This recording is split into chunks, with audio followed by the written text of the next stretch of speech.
I'm going to call this battle Timing is Key. And I'm going to show you a new little guy here, guys, and a little mindset that you might want to try out if you have a Loki. But this is one of my new guys. I just got this one. This is a Scorpion. Yeah, I'm going to be one of those guys. So I don't know much about the Scorpions other than, when it comes to using them, I know how to get attacked by them. But, I kind of have an idea of how you ought to play this guy, but what do I know? I mean, I'm going to go ahead and get this guy. I know that I don't know how long his ability lasts. I don't want to get pelted. I know they're kind of paper. I probably should have hung around there and grabbed that beacon, and I didn't. I wasn't sure how strong he is. He's not very durable. I think he's only at a level 5 right now. So I'm still kind of learning some of his things. And I'm looking for someone. I'm kind of looking for a perch here. I thought maybe I'd stick around here and grab anyone who's going down underneath that bridge and kind of get him and then come back here and, rinse and repeat. But I see there's a Loki on their side and he's running around doing some stuff. You know what?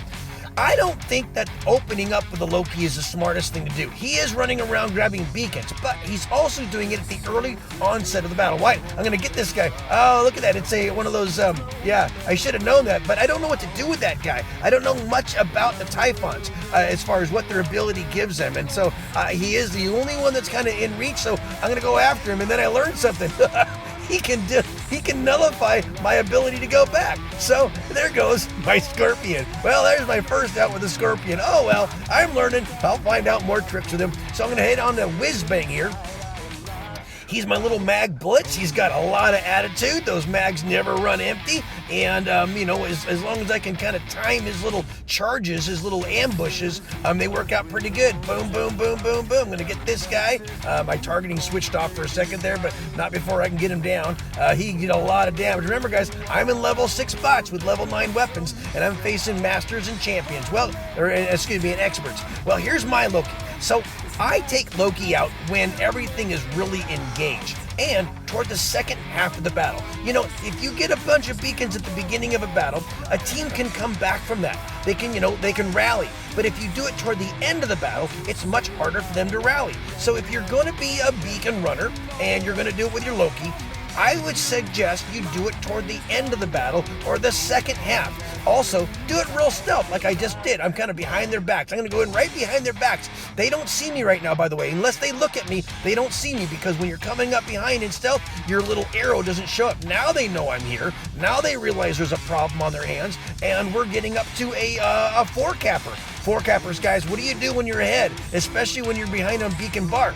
You got to let this simmer. So I'm not going nowhere. I'm going to rub you. I'm going to take you out, buddy, because you can't be down here. I'm not going to sit there and wait around for you to help back up. So I am going to sit here, guys.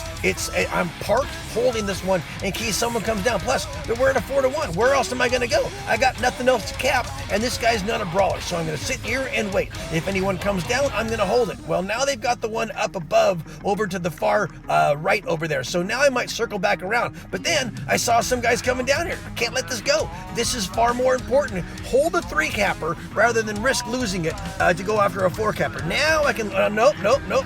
Can't let this guy after. See, he's doing it right. He's doing it at the right time, but he also realizes that I'm not going to let him do anything. So I'm going to, now he's coming in. So I'm going to head out because I got a Ming that's holding that one, holding the bridge. So I'm going to depart the scene, go right underneath these guys. Yeah, I know I'm going to attract a lot of attention. I don't mind that. I can withstand that attention that I'm getting. It looks like that Ming flew and let the bridge go. That's okay. I'll grab this one here, which is going to bring some of the reds up here. And now I got my team down and grabbing the bridge again. It's all working out. That guy's going to get the one up above, but now my men are getting the one down on the bridge, and I'm going to go ahead and grab this one here because it doesn't look like they're too worried about capping. They're more worried about damage. Oh, there's the guy with the quantum radar. He's getting me. Yeah. Well, guess what, guys? Your game is over. Guys, if you're going to be a Loki runner, try to time it. Time it toward the end of the battle, because then they have no way to recover. I didn't grab a lot of beacons. I had some really good cappers on my team, and they had a really strong capper on the other team. But I think his efforts were just a little too early. Look at all the damage that they have. I think they outpowered us. They might have even outcapped us, but the push for the beacons toward the end was far more effective than what that Loki was doing at the beginning of the battle, because we were able to recover. And after he died, there's not much he can do about it. So time your pushes for those beacons toward the end of the battle, and you'll have a lot more success. And if you see your name, thanks for the game. Peace out. I'm going to call this battle Butterfly Effect. You'll see why toward the end here, guys. Stick around, enjoy this battle. We have my friend's End Status in the background playing Woodish, really cool song, and here we go. So we're in Canyon. I always open up with my major pain. He's my beautiful Zeus Fury. You know, those Zeus's, they just got a recent buff. If you're looking for a good heavy to put out in the battlefield, there's a lot of good ones. Zeus, one of the oldest ones in the book, is definitely one of those. So what happened is they're a little stronger than they used to be. Obviously, they reload every 5 seconds. And 600-meter range. They don't miss because they have that lock on, and so it's a great little build. It's a great weapon if you're going to be a support bot. No, the role of a support bot isn't to get right on in there. You know, I sit in one spot. You know, I camp it, but you know, I kind of find a good sweet spot where I can at least cover 2 to 3 beacons. So I am in range of the one behind me, the one over to the far left, the one underneath the bridge. I can even tag someone to the far on the right one. There's really only one beacon I can't reach from here. And so what I'm doing is I'm, you know, basically whittling down anyone that's walking toward any one of these beacons. Now, obviously the one over to my right there is behind a pillar, and so if there's someone standing right at that beacon, I can't do it. But I can get anyone that's nearby. Obviously, I can get the ones over to my far left over there, which is kind of one of our kind of home's beacons, and I can help support the team over there. The one under the bridge is a little hidden from me, but I can kind of get pretty good if someone's right there.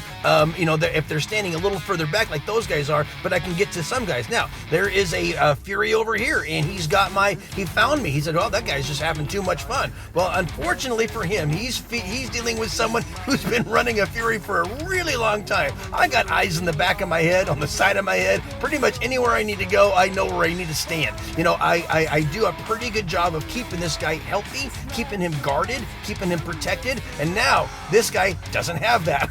He just walked right out to the open, and there's just no way you're gonna win this one, buddy. You would have done a lot better standing where you were. Oh well. You'll learn. Now this guy knows how to do it because I can't do nothing about that. So I'm into now my little butterfly. Let's watch the butterfly effect, guys. This is my little butterfly. This is Diablo. He's my Loki, and I use him for so many different things. He is a runner, but watch what he's gonna do with this little butterfly effect. There's this beacon back here that has not been guarded. No one's guarding it. And obviously they don't think they need to, so they're down there whittling our guys away. So I'm gonna come back here and do something. This is the butterfly effect. All I'm doing is standing around their back beacon. What's it doing though? It's taking this Ravana out of the picture, and he's not doing anything. They're a pretty bad one to be facing, so now you got a Ravana that's doing nothing. I've got the beacon blue too. He jumped out of the circle. So not only did my little butterfly, grab this beacon, but he's also tied up a Ravana, and who's not down there doing any damage. He's a very powerful bot, not a very powerful, but he's a handful. And by standing there trying to get me, he's getting picked off. Oh, I got a Nodens too. My butterfly is trapped in Nodens, and he's got a Ravana tied up. And while this is happening, look at the panicometer. Look at the beacon bar. Look at the beacon count. Look what's happened with this little butterfly effect. Yeah, they finally got me, but not till all the damage was done. Now, just watch things flow. Now, they're going to get that one back. Sure they are. And someone's going after the center beacon, but I'm going to go over here. I mean, I just got warmed up. This is my third bot, and we are already at a high momentum rate on toward the beacon bar ticking down. This is my tier. He's got some 600-meter range weaponry on him, some shredders and some pulsars, doing pretty good, and that was an easy win. That little butterfly effect. I tell you what, I only capped one beacon, didn't I? But, and obviously I had a team that was rumbling around the battlefield pretty good. And all I did was take advantage of a situation. There was an unguarded beacon, took my little butterfly in the back there, and made a big advantage. My team took advantage of it. They won the battle. All I did was kind of help tip the scale there and have that little butterfly effect do a big turnaround on the battlefield. So that was great. And if you see your name, thanks for the game. I hope that one made sense, guys. Peace out. I'm going to call this battle Blazing Beacons. And man, this is a hot one, guys. Enjoy my friends in the background and Status as they play their awesome song War. Perfect for this battle. All right, guys, so this is one of my new guys. It's a Scorpion. I got him free for filling out some kind of a video thing or something like that. And that was a pretty nice little gift. It just showed up in my hangar one day. So I've been working with him, practicing him. Obviously, he's got a 350-meter range on this little attack thing. and when he pops up, he appears right behind you. I've already got a nickname for this guy. This one is Goose. Because that's what he does. He gooses you every single time. Now, I'm still learning on him, and I don't have all my mechanics down really good, but I'm trying to figure out my timing and, how much damage I can do and when I should pop back, and all that kind of stuff. So I'm going to probably have some really poor gameplay with him for a while until I get kind of good at him. He's at level 5 right now. He's not quite at level 6 yet. And I'm also working on the weaponry. I've got 2 cryo-type weapons and 1 blazing. So it's an igniter, I think, and then a couple of the freezer ones. What I want to get 2 flames and 1 freezer weapon on him, and I think that will be a good combination. So it'll go through shields, physical shields and stuff, and it'll also freeze them down a little bit there. So we're working on it. We'll see how it all goes. But he's still having fun with him. Spooked that guy, goosed him. I goosed the dragon.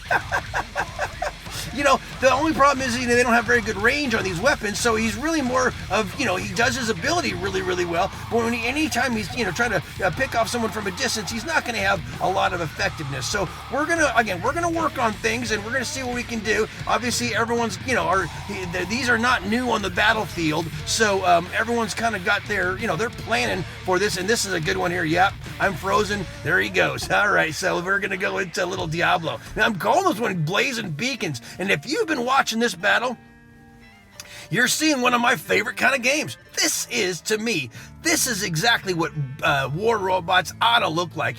My name's Gotchure Beacons, and it ain't because I just think it's a cute name. This is how I think the game ought to be played. This is the idea. My primary objective of this game is to take the other team's beacon and hold them and guard them, and then try to win through domination of the battlefield. This is how this game ought to be played. So many people worry about combat and damage and body count and kill count, and that is not what this game is. It's part of the game, but the primary objective is the beacons, and this is how everyone is playing right now. You've got 2 teams that get how this game is played, and that's why the beacon bar, if you've been watching that panicometer, it is a non-stop changing around.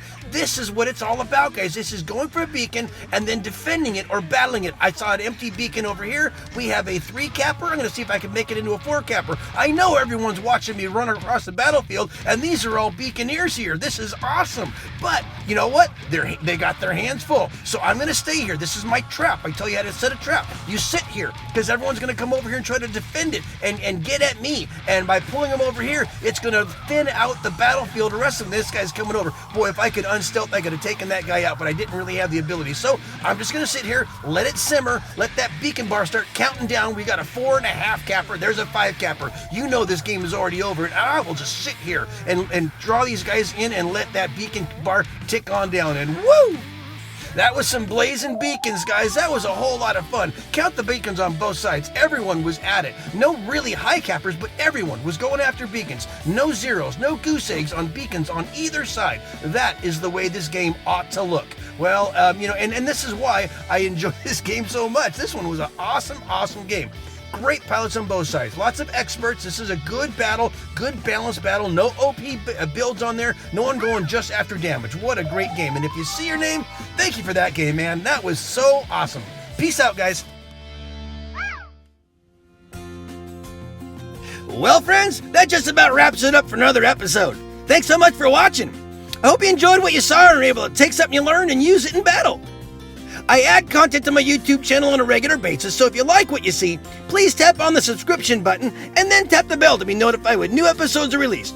Or just click on an old episode and maybe catch another tip that'll help you up your game. Also, Discord is a great way to connect with other amazing pilots, keep up on the latest news, and learn more ways to improve your gaming experience. Without question, one of the best Discord servers out there is War Robots Master Pilots. Managed by some of the best pilots in the game today, it features a robust list of informational, tutorial, and informative channels to cover anything and everything related to this awesome game. So definitely take a moment to click on the link in the description of this episode and check them out.